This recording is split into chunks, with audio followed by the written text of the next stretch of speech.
To make sense of this chaos, let's bring in Arthur Dong. He's a teaching professor at a pretty good university, the #1 in the country, Georgetown University. He's at McDonough School of Business.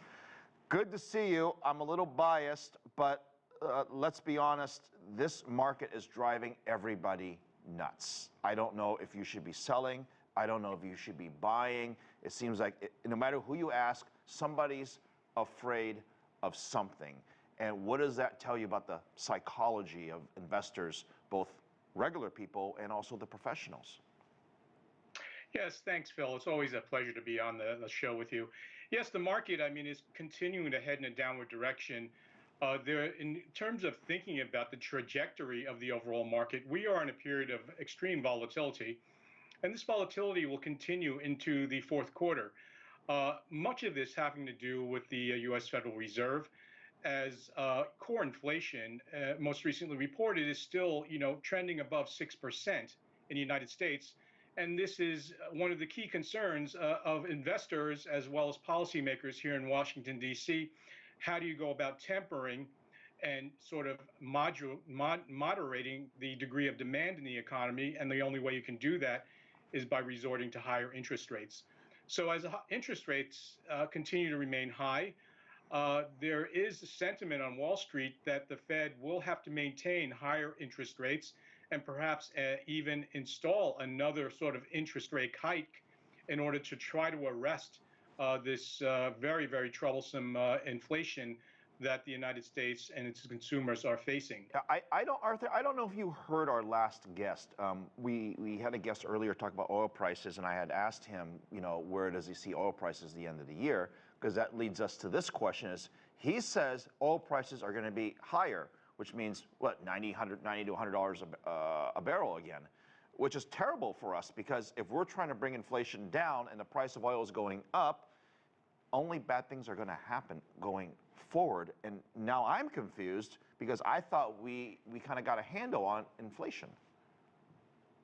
Yeah, that's a really good point you're making, Phil, because if you were listening to the news today, you certainly heard Saudi oil minister inform the world that they are going to be restricting the amount of output they inject into the market.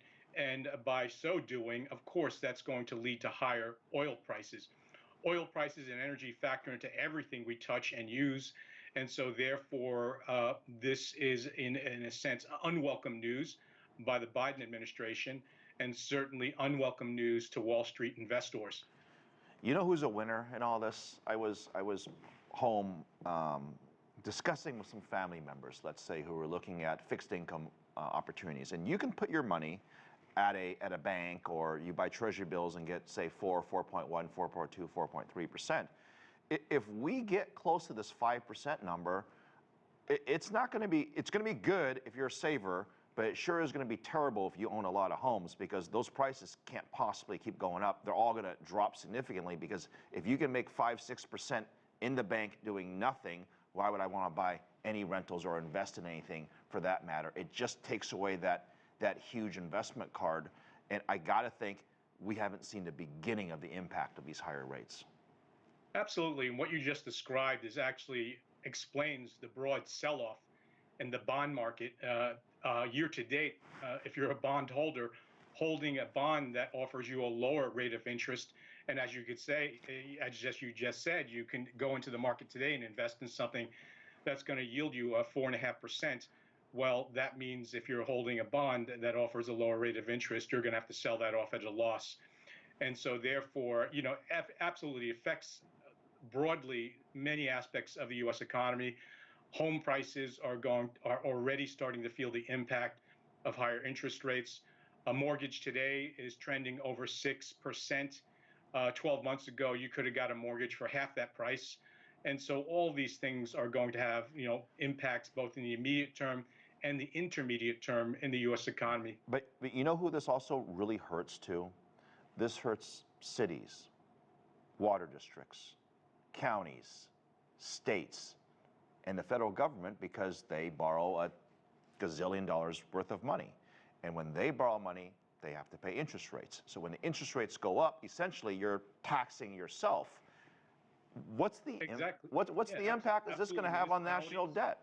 Yeah, municipalities as well as the U.S. federal government is facing a higher cost of capital, and as interest rates go up, that debt burden also goes up as well.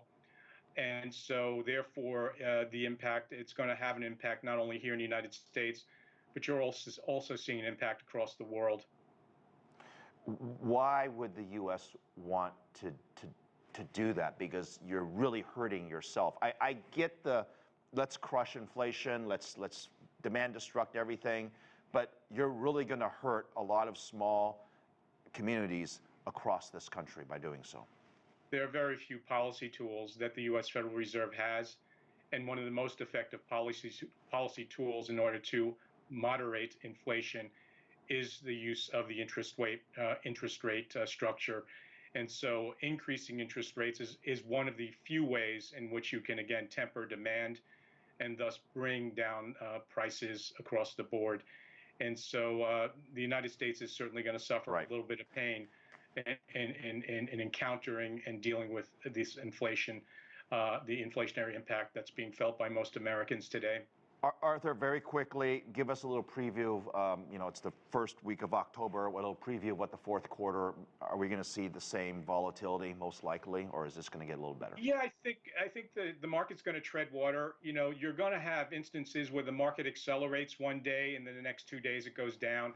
These are very, very normal patterns in this type of environment. But I dare say there are silver linings here. I don't think that Christmas or the fourth quarter for many retailers are going to be a complete write-off. And the odd thing is the United States is at full employment.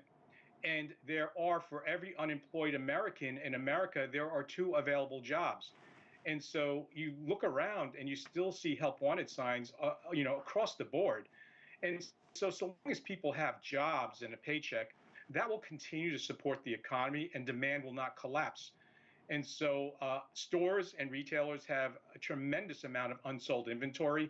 So you're going to start to see some aggressive markdowns of inventory, and that'll be sort of the gift that retailers provide Americans so they can have a nice Christmas and some things under the Christmas tree this year. Professor, always good to learn from you. We're going to come visit you at your class one day at Georgetown University. Thank you.